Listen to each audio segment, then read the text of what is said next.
Hey everybody, welcome back to Hollow Knight. We're in a new area and uh-oh.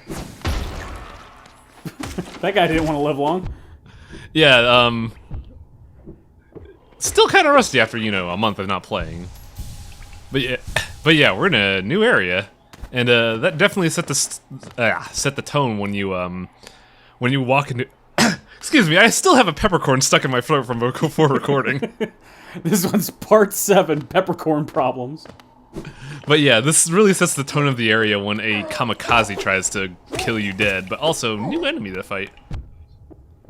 Old Man Knight.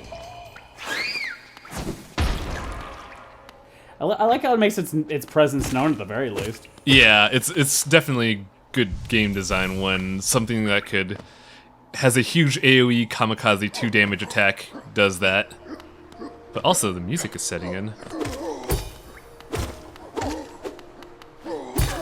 We also don't know where we are yet, but it's, you know, very chill. You're inside of some kind of building with glass in it. Yeah. A tower of some kind. And it's perpetually raining outside. And it has guards. I mentioned it in the last video, I'll say it again. This level is fantastic. Like, it sets a beautiful tone and just, you know, gives a wonderful sense of eeriness as you play through it. And you typically see it by,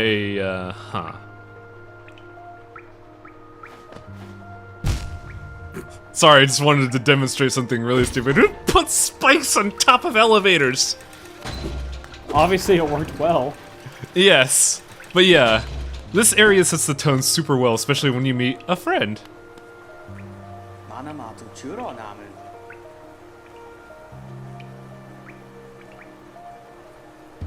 Now I have a question for you, and I guess it just depends on gaming debates. You mentioned like this, you think this is the best design level by far. How do you feel having those levels in the middle or early parts of the game versus near the end? Ooh, that's a tough decision. Like, I think it just depends on the tone. Like, I think this is the best area because it provides a good, you know, robust foundation for the theme of the game. It gives you a sense of wonder, but also eeriness. Now, something like Anor Londo or, say, Kiln of the First Flame, those are good levels for the end when you have, you know, when you see the grandeur of it all and you see the accumulation of all your endeavors. And we'll see something like that in this game as well.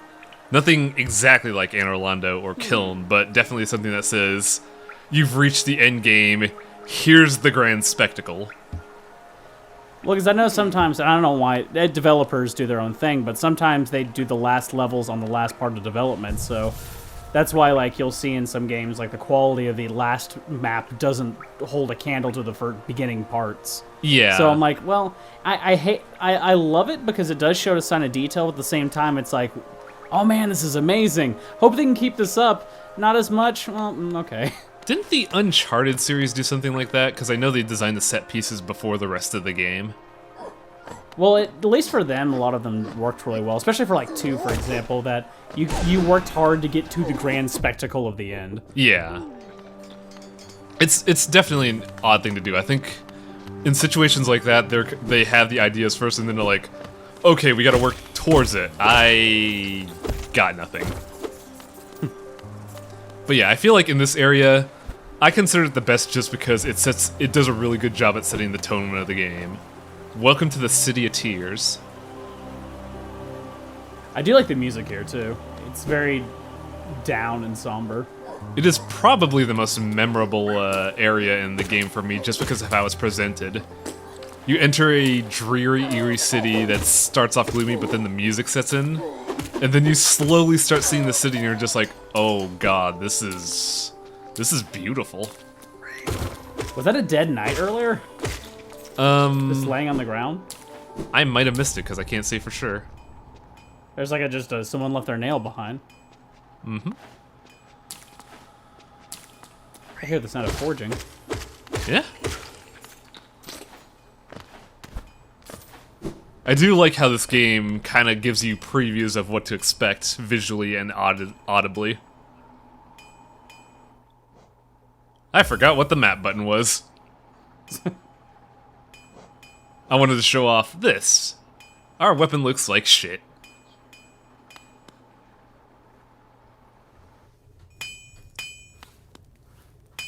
I barely fit in my own house. Now, I have a bunch of theories of who he might be referring to. I have no proof, though, so if chat wants to discuss this, feel free to let me know, because it's definitely a topic of discussion. Because somebody has been leaving all of these nails here for the nailsmith to deal with.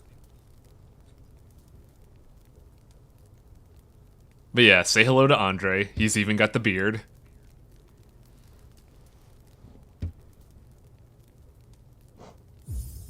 Oh, good, we saved some Geo for that. Yeah, I would say, you know, I planned this all ahead of time, and I definitely planned for this, but, you know, I can't keep that facade up. It was luck that I had that much money at that time.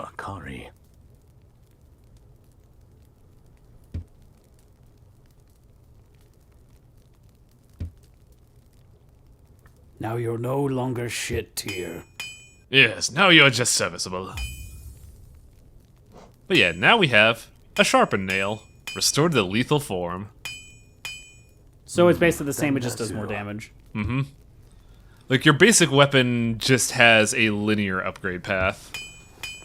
It's the other things that you get that can be upgraded, like your magic, your abilities. You could get a wealth of abilities, but your basic attack is always this doofy little swing. Now let me ask for the upgrade items. Are these things you can get off of just normal enemies, or are these things you get off of bosses and story progression? Bosses and story progression. Okay, good. I did not like how shit in the Soul series is dependent on farming. Because I'd hate the idea of, oh, I'm going to stick around this area until I have the best weapon at the very beginning of the game. Oh, yeah, yeah. Dead Knight. Fuck, I missed it again. Damn it! I'll be sure to look at it in editing, because I'm pretty much gonna have to. Ooh, they added the layers. Yeah, parallax scrolling is beautiful. Also, to demonstrate, yes, our little buddy can swim. Oh yeah, parallax scrolling, but also I was talking about the layers in the music as well. Oh yeah, yeah. Music is the subtleties of music always escape me. But yeah, this place is just wonderful. Bye. This place is just wonderful, and it has so much beautiful design elements. Other bugs can't swim. Does that mean you're not a bug? Or maybe it means that they're mindless. Maybe they're just acting on feral intuition. Well, they are bugs. Yeah, but we've also met intelligent bugs. Bugs that could survive and, you know, talk, communicate, fight. Kill them, there can only be one. No, we're a good boy. That can't open doors, shit. That's a thing that I'm gonna talk later, but basically you could put a key in there to enter a new level. But I'm saving that for a decision at the end of this video. So that's not where the simple key bot earlier goes. Welcome to There's just something about a city where it's always rain that just kind of sounds really neat. That's the classic. It's also showing all these statues crying too. Mm-hmm. Instantly. Now, when I first played this game, I was like, shit, I gotta fight her again? But no, she's civil.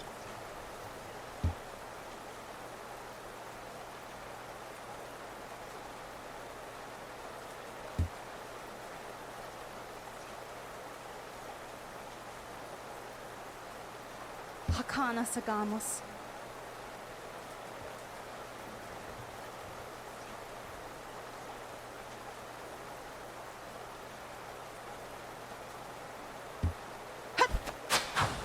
What about perpetuation? Hello? You seem to know a lot. Well, Yeah, it's gonna be very vague, but title drop. Though its sacrificed hollow nest lasts eternal.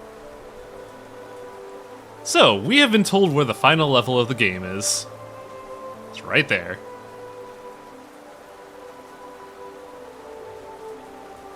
However, perpetuity generally means that things are continuing or repeating. Yep. So, that's probably a big hint of what your character is, considering he fell out of the sky. Basically. Mm-hmm. Now, we know where the final level is, but we can't do things there quite yet. We learn about that a little bit later in the game. However, there's also more to City of Tears than what we're at right now, because we can't really progress unless we do something in the sewers. And you mentioned it before, yes, the key that we bought can go and open up the sewers.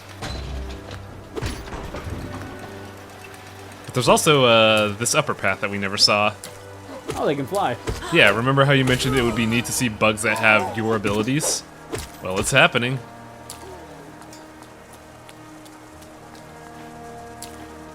Just waiting for that one who can Hadouken just like you. Oh, that'd be horrifying. I mean, in a way, technically they've been able to do that, but they've been horking up orange goo at us instead.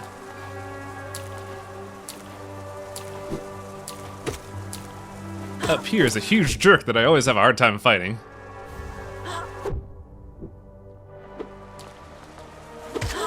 There we go.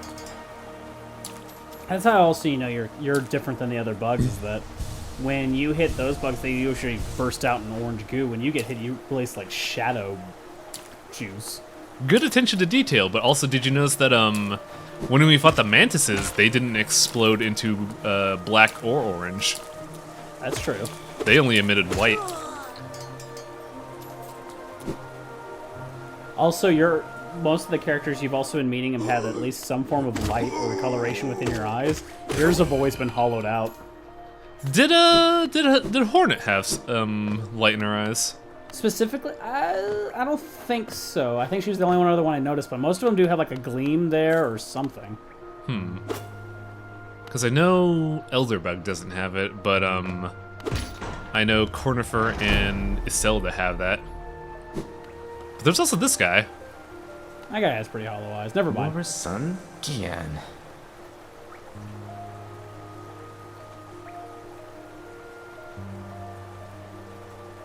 Say hello to our money pile.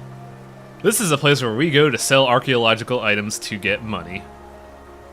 So if I had not gone to the blacksmith before with any money, I could come here, sell this Wanderer's Journal, and be like, alright, here's some money. Get out of here, kid. Is there any use for those items other than to sell it to this guy? Your son, Gian. I always forget this guy's name, but I think his name is LEMM. He also gives you history based on the world when you sell it to him. Velmi Artrit. The first big one is this one. For most of the hollowness seals you give him, he tells you a story of 5 knights that worked underneath the king of this realm. It's all really fascinating and great, but I will probably regale it to screen caps because it is just entirely text. It would be kind of cool if they did show some kind of like use maybe the artifacts that are behind him to tell the story or something, like puppetry or hieroglyphics or something. Oh yeah, that'd be pretty neat. I'd like that, but this game was on a limited budget. They had 5 people working on this on like a $300,000 budget. Some things some little extra details you kind of have to concede. And now we know his name, Lem, the Relic Seeker. An interesting story, when I first played this game, I didn't see him initially here. I think I played for about 15 hours to a point where he shows up as a plot point and he's like, oh, hello, I see you're doing things. I'm like, who the fuck are you? I saw you ignoring me, asshole. Pretty much.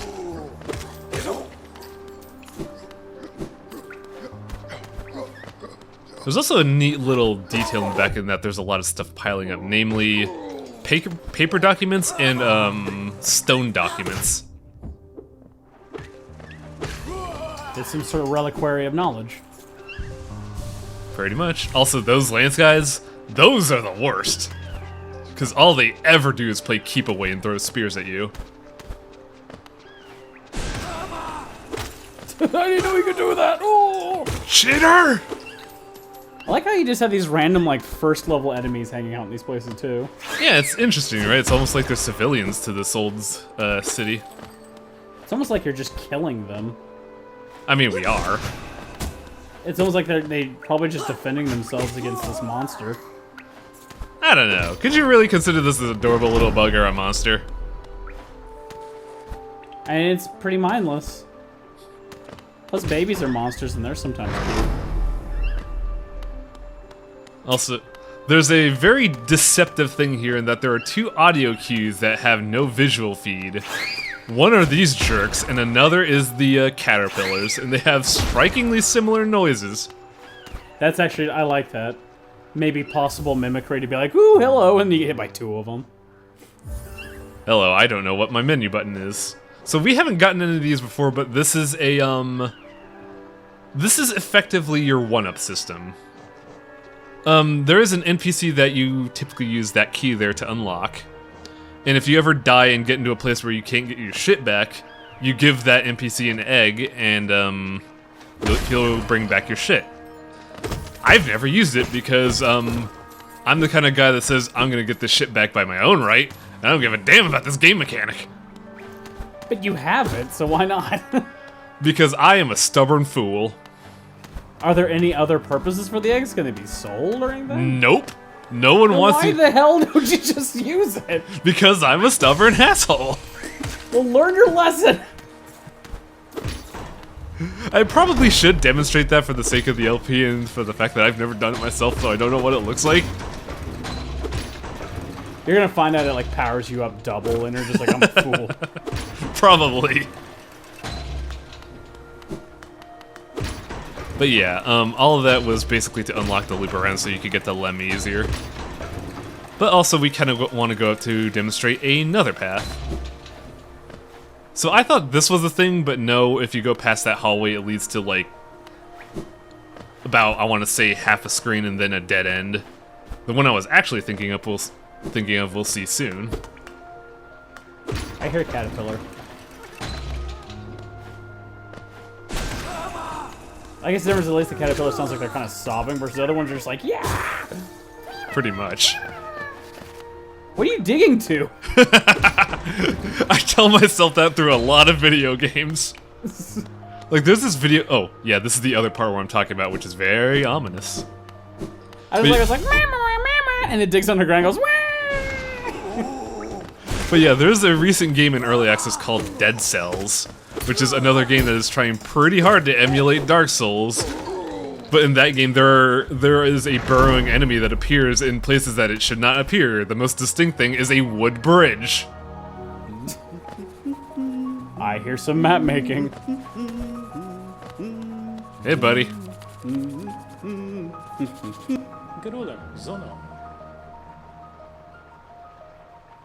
I love Cornifer's, you know, ambitious nature and just, you know, fascination with every area. I like the irony of hearing the sounds of background rain while also listening to the background rain in the real world. I live in the kingdom of sadness. Yeah, I don't know what that is. I live in a state that's technically had a drought for 5 years. Chocolate eclair? What? Delicious. I should bring one to Zelda. Do I demonstrate this? No, I don't. I'm dumb. That is a pay-to-bench. Hey, buddy. Hey! What is he up to? Still a big jerkwad. Soggy vagabond. If I decide to stay dry, that is what's going to happen. Though, amusingly enough, I'm pretty sure I mentioned this before, but ZOTE actually has some, you know, nuggets of valuable wisdom. Like he mentioned there, being overly dutiful to one's duty is not a virtue. He's not wrong. But isn't that how he lives? No. ZOTE just does whatever he wants. Now here, the first thing I want to do, first and foremost, is unlock this door. Bam, shortcut to the blacksmith unlocked.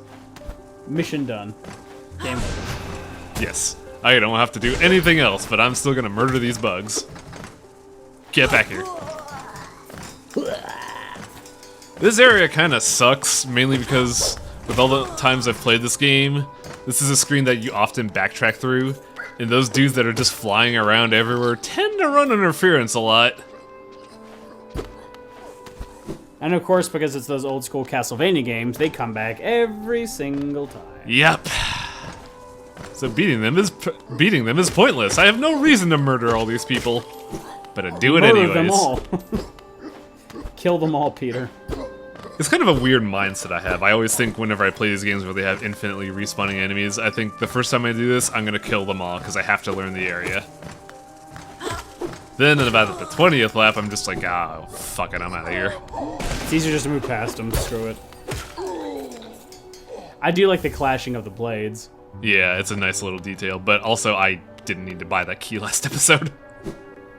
Oh, well. Now I have 2. I really don't like these spear dudes. They are just so frustrating to fight. They just love fighting you.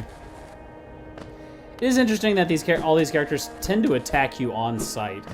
Yeah, it's almost like I'm an intruder. Ah! Wah. There's something about the spike dying animation that makes me laugh in that, how do you get back to that platform, dude? You fell in the background. I like how sometimes games will address that. They'll have like some sort of creature carry you onto the platform or something. I'm trying to remember an example of that, because I can think of one, I just can't remember what it was. They do it in Nier Automata. If you fall in the water, the pod will just take you out of it. Oh, yeah, that's right.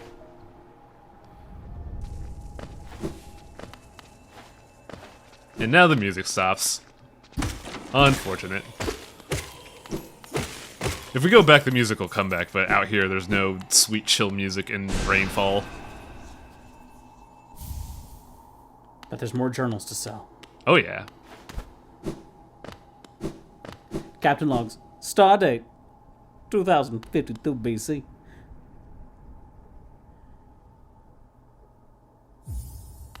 You gotta pay the troll toll to get inside this bug's hole. Yeah, I'm gonna pay for it later, but first I wanted to unlock something else because I wanted to, like, get a running tab of what I need in terms of geo. At the beginning of the game, there's a large demand for geo. You gotta do it to get maps, to get you gotta get maps, get bench points, get bus stops open, get a spear floating in the... What the fuck? Suddenly there's like 12 swords surrounding Hollow Knight. No.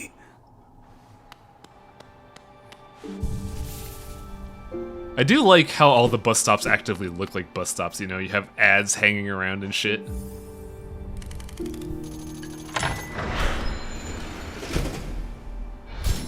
Wait for me! I'm here. What? A little bit of information from the stag. This area was actually transporting for goods. So it was basically kind of like, you know, the back end of a Kmart or something. The people of Hollow Knight... Also used to be, which tells you that the city that once existed had people in it, which makes you think, what the hell happened to the city? That's a good question. We will learn that later. But for now, we have another troll toll to unlock.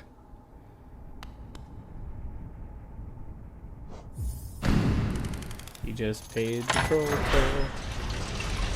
This one's different. This one's fancy. It's a big elevator, made for 2. Whee! Now this actually gets us a, I never know what to call them. I want to say power-ups, but I feel like that's not right. What do you typically call shit like heart containers and the like? Collectibles. Yeah, that's about right. We get a collectible here. Oh, damn. Help! You found the little minion party. Okay, we don't suck as much as they say we do. Here! Yeah, that's why they buried us here in the middle of this hole, where you need to pay to get to. Listen, if denial is what keeps me alive, I'll keep on doing it. It's a good defense mechanism, but here... This is the magic container you were mentioning, what, last episode? Yeah. You only need 3 for those. I would hope so, because it doesn't seem like there's as many. Yeah, I also think like 3 and 4 is the magic number because I've been playing a game recently called Headlander. It's a Metroidvania made by the guys at Double Fine, and they like having things to do with 5s, and 5 just feels like way too much for things like objectives or health containers or power-ups. Ew. Yeah, which is a small little mark because Headlander's actually pretty cool. I love the whole 70s disco aesthetic. But enough about that. I think that's everything here. For whatever reason, I have very poor memory of this specific area of Crossroads. This is your way back to I don't think it's supposed to be A's like you're implying. It's It supposed, looks just like A's though. it's supposed to look like, you know, little, like, tall buildings. Also, I kind of got lost. But on my way here, look who's here. I already lost. Pathetic. Yeah, Tizo is very boisterous. He's the kind of the guy that's like, you take the bus, what a wuss. Drive a Except bike for or he's something. sitting at a bus bench looking mopey. Look, it's the path of the warrior. I'm tired. You sit at a bus stop, how pathetic. Just like me. Yeah, Tizo's kind of a jerk. I believe, though, that there's something I can't quite get here yet, and I didn't realize it at the time. But we also get to see something amusing. And I guess we can go back to the Caterpillar mob boss at least. we could do that too, but I want to go back to the False Knight area. A, because of this.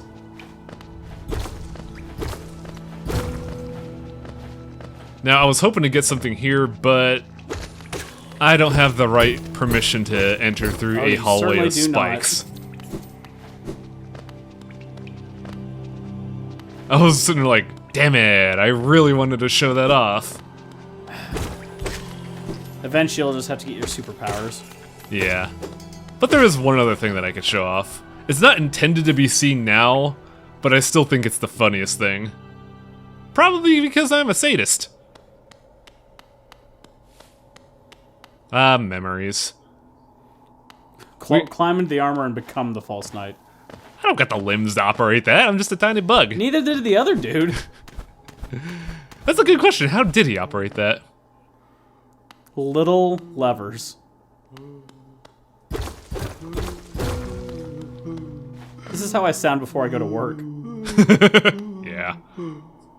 They're holding a candlelight vigil for their dead brother. They're also very doofy. You go in the distance. So, here's an interesting thing about those guys. You could kill them for Monster Manual progress. In order to get the unlock, you need to kill 2 of them. Those are the only 2 in the game. So if you want to 100% the Monster Manual, you gotta be a big jerk and kill them for no foreseeable reason. Look, I got this book here. I got this book here and it needs documenting. It roars at me if I don't murder, so... Now here's the funny thing, we will probably see it when I eventually come back here and murder those 2 in cold blood. But the hunter's document for them says, these guys are generally worthless and they're only good for being, you know, portable snacks for other giant bugs. If they ever try to negotiate their life from you, don't bother listening to them. They have no merit. They have no worth. Well, and since you've already killed him, then job well done. I just think it's funny that, like, throughout all of the journals, the hunter has some respect for a lot of the bugs.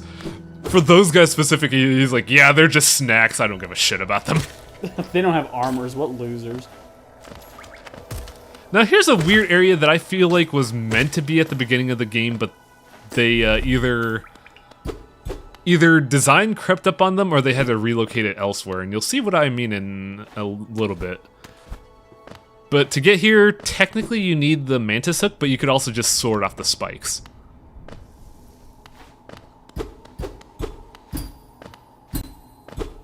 Now I say this is meant to be a more early area because here You get the only place in the game that tells you how to look down. She gives you a tutorial this late. Yeah, I feel like this was meant to be at the beginning of the game, but, you know, they probably just said, oh, we need to do things this way, we gotta shift this to a later area. Whoops. Plus, also, camera controls is just kind of one of those design elements that you learn by doing rather than having someone tell you.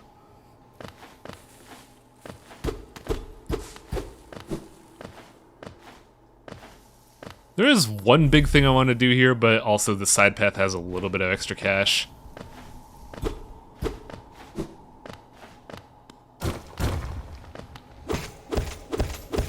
Really, at this point, it seems like it's almost more of completion's sakes. Just get all the money that's in the area.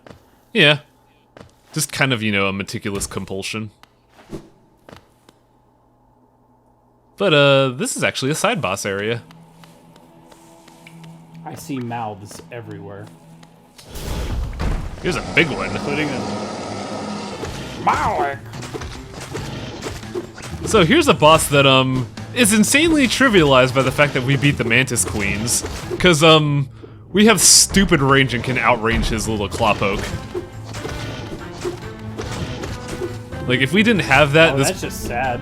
Yeah. Like, typically you're supposed to choose one to punch and one not to, because if you get over-aggressive, he'll slash at you like that. But since we have Mantis Claws, we, for the most part, outrange him.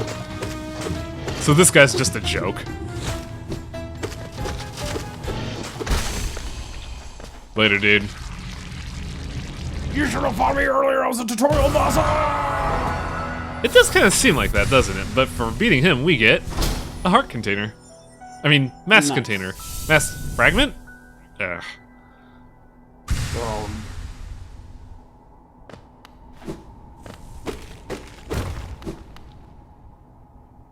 And that unlocks to where Cornifer was earlier.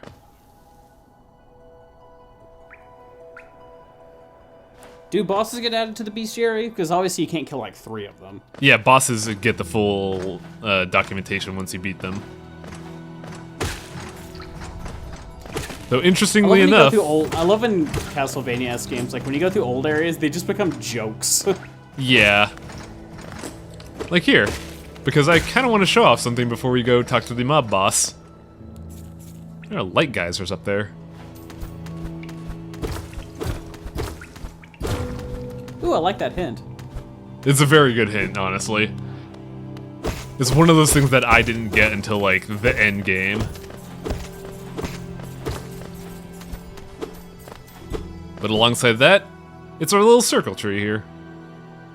Oh, circle tree, I think you're pretty pointless.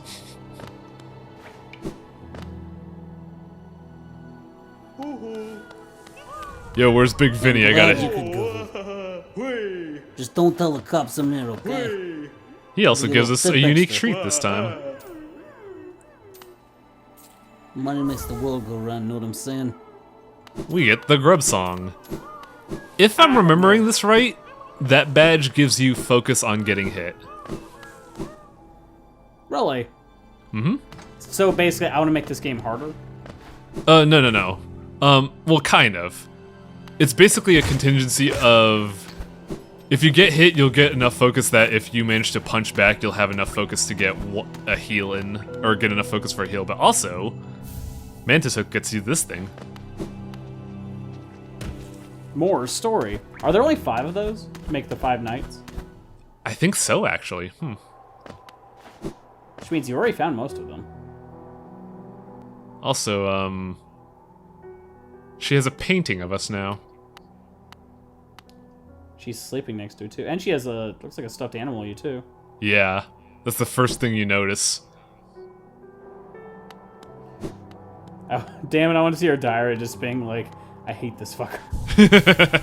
I keep them around for inspiration to take him out. Kind of needed some extra money because I wanted to get stuff. Namely, I was actually worried I'd have to farm for this, but I forgot that LEMM is kind of a badass and gives you a bunch of cash. I also like the lantern's description. I keep forgetting to, you know, look them over. But the lantern says, Have you ever been in a situation where you have to choose between the comfort of lamplight or a friend to travel with you? Why not have both with my lantern light, with a little firefly in there to keep you company? Buy now and you'll get an extra one absolutely free. Yeah, I do like the little personalized descriptions in each store thing. Slides are probably my favorite. How many of you sitting on that bench, I want to see their little arms start to go over your shoulder and you slap it away? Yeah, that'd be pretty great. But yeah, much like before, we are hitting a point in the game where flexibility opens up, and this is actually a relatively big fork. Because there are 3 different places we could go to right now. One place we could go, if you remember back near Cornifer in the City of Tears, there was a door frame with a mask there. If we go there, we could go to a rather perilous and distressing area for a new magical ability and other interesting upgrades. We could also take our key, we could go down into the sewers of the City of Tears and fight a, now I'm saying this in the most accurate and not insulting fashion, we are going to fight a shit boss. Or we could go all the way back to the mining area, check in on our friend, and now that we have a lantern, we could go to the mining area. So I'm probably going to set up another poll to see where the audience wants me to go, because in this situation, there is no wrong direction. And this time, there's no ridiculous 99-to-1 vote ratio. Yes. Yeah, pretty much this is a situation where all areas are progress, but you could do them how you like. All of them are incentivized to go there. None of them require stuff from the other area. Though I will say, there is one choice. I'm not going to spoil it because that would obviously fix the votes. One choice will also open up even more options. Oh boy. Your audience, you have a lot of choices ahead of you, so you better get to voting. Yeah, City of Tears is the biggest fork in the game because it's technically split into 2 parts, the area before the statue and the area afterwards, and each of those areas have parts that spiral into other areas. This game is huge. And deservedly so. Those are the kind of games I like that are huge like that. Mm-hmm. The only thing is I'm at this point, maybe just because I'm not playing the game, I'm getting lost on like directions and stuff, but I guess that's a good way you can just access that map so easily. Yeah. Now, one thing I will mention is with the poll, I'm not going to put 3 fucking votes in for each area. No. What I'm going to do is I'm going to take a look at the votes, and I'm going to go down whichever had the most votes to whichever had the least votes. And each of those votes will have a descriptor of what we get in there, because each of them holds a pretty neat and unique power-up. And obviously, one way or another, you're going to be going to all locations. It's just based on order. Mm-hmm. And order provokes interesting things in terms of gameplay and story, because each of them tells a widely different tale of what happened in this town. I say town, it was a fucking kingdom. What am I saying? But yeah. I'm the king of the town. But yeah, see you folks next time. Hopefully I won't, spend another month off and forget how to play again. See you in 8 years!